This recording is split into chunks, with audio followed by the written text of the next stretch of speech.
Here po paano gumawa ng ticket sa SSS kasi nga po binago na nila ang pag-create ng or pag-submit ng request or inquiry sa kanila. So first po, once na makalagin sa mobile app, choose feedback. And then once you choose feedback po, dun sa taas may login, choose that. And then next po is mag-sign in, pero since first time po, create account muna.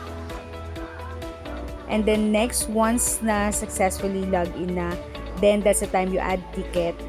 And then yun na nga po, general inquiry ang i-choose po natin. Majority naman po nandun po yung mga issues, pero po for this particular issue like condonation program, wala po siya, so you can just choose general inquiry. Usually 2 to 3 days po, sasagot si SSS. I-update kayo sa email na nag-respond na sila. So yun lang po ang short guide paano mag-create ng ticket sa SSS mobile app. Please like, share, and subscribe to my channel.